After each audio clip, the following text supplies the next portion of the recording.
Hey guys, Nolan the Gamer here. Today I'm going to be helping you on one of the hardest temples in The Legend of Zelda Tears of the Kingdom. This temple is known as the Lightning Temple in the Gerudo region, and it is one of the hardest. So I'm going to help you through all of the puzzles and help you get to the actual temple.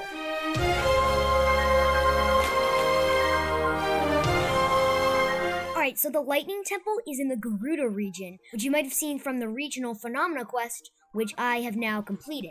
As you can see, Riju over here is one of my 5 sages, and she is the chief of the Gerudo. So to start off, you're going to want to wait until nighttime. You want to wait till it says about 5 p.m. Now, head to Lookout Landing and buy the Hylian Tunic. And if you already have the Archaic Warm Greaves from the Ascend Shrine right here, then that's great. Put on both of your cold resistance armor pieces, and you can then head into the Gerudo region. Now, if you come here during the daytime, Link will start overheating and taking damage as soon as you come to the Skyview Tower. So make sure to come at nighttime so it's a lot easier. Once you launch up from the Skyview Tower, you might notice that little thing, and that is Karakara Bazaar. Now over here, she'll have a Desert Voe headband, which I already have bought. Now, as you make your journey over to Gerudo Town, you might notice that Link's Nintendo Switch, Purapad, will stop working and it'll show all kinds of static and stuff. Now, as soon as you open your map, your little pointer thing here will be centered on your location, whether your Purapad is working or not. So you can use this to kind of pinpoint your location. Unlike Breath of the Wild, shrines and pins will still show up in this sandy state. Now, heading to Gerudo Town, there is a shrine right here, which will be helpful for navigating to Gerudo Town in the future. Now here you'll notice that nobody is here and you're in the middle of a sandstorm, unlike mine. So you're going to want to head down into here and nobody will be on the throne. So you can use Ultra Hand to move this area, and then you can hop down into the emergency shelter. You'll go through a little bit of a cutscene, then you'll get a little bit of a quest, and that will take you up to the North Gerudo ruins. Once you head there, make sure you have more than 10 arrows, because Riju will be there and she needs you to help her with her lightning ability training by shooting an arrow, and she'll aim for that instead of the targets. And then you'll be able to use Riju's lightning ability. Then head back to Gerudo Town and continue the quest.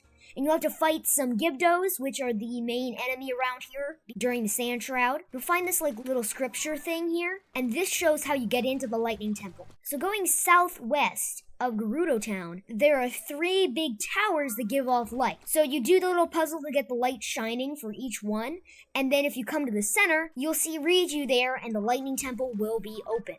Now the puzzle for this isn't that hard, so it shouldn't take you too long to open up the Lightning Temple. Once inside, it'll say you're in the Room of Ascension, and you'll see this little wind gust here. Move this block so it can take you the whole way up. You'll enter right over here. You can fight the Gibdos, this door will open, and you can head down into the basement, which will take you over to here.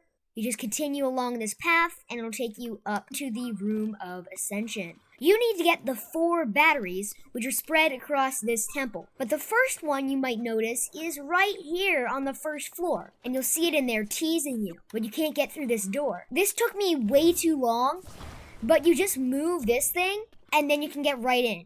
Now you can use Riju's lightning ability. I'll activate it here.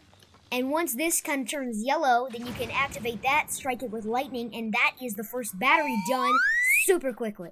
Or as the people over here at Terrytown like to say, son and done. Now going up to the next one, which is right over here, on the 5th floor you'll find a mirror. This is called the Room of Natural Light.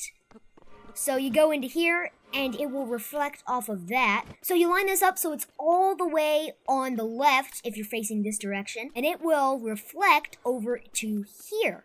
You can then line that up. Then when you step on this pressure plate, it'll take you into the Room of Offered Light, which will be quite tough to fight with all of these enemies. I flurry rushed them. Let's get them. Once you destroy all of these constructs, you can then build a hot air balloon, and hopefully you have a flame emitter. If not, there's a torch over here, and you can light that right here. Hot air balloon up to there. Be sure to like and subscribe so you don't miss future videos. Bring a mirror. Now, once you bring your mirror up here, you're going to use one of these hover stones that the constructs were on. Once you use those hover stones, you can bring them over to here and put your mirror on it, and that will reflect it onto here. And this little thing will turn green. and then you can use Riju's lightning ability again to hit this. Now, if you go into this room, you need to use recall so both of these match up. So the light will go through at just the right time. And then this will see that and open up. And it will the light will shine over to here, and you'll be able to come inside. You can then come through here and use a mirror.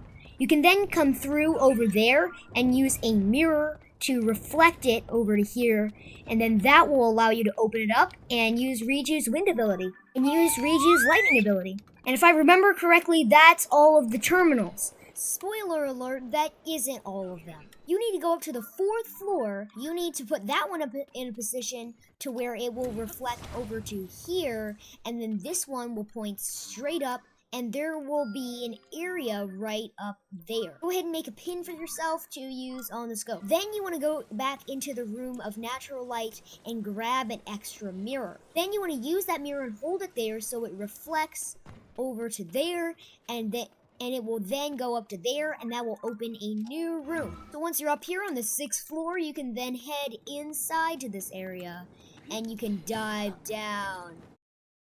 And then you're in the room of light and flame. You can activate the last one, and then you can run out, and that is all of the terminals. And I now know for sure. And that will allow you to go up all the way to the 7th floor. Now up here in this boss fight arena, I'm going to give you some tips for the fight, but the main thing is shoot an arrow with a topaz or a sapphire or a bomb flower attached to it, and that will allow you to make a huge damaging ring around wherever. I'm going to be fighting a Queen Gibdo that I found in the depths.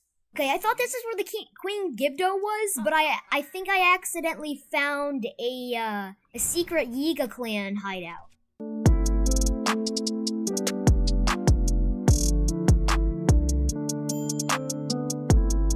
This Coliseum is actually empty except for one little black Hinox over there. That's all for today's episode, guys. I hope you enjoyed and found it helpful. Now you can use Riju's lightning ability anywhere, which is super useful for combat. Don't forget to subscribe, and I'll see you in the next one. Goodbye.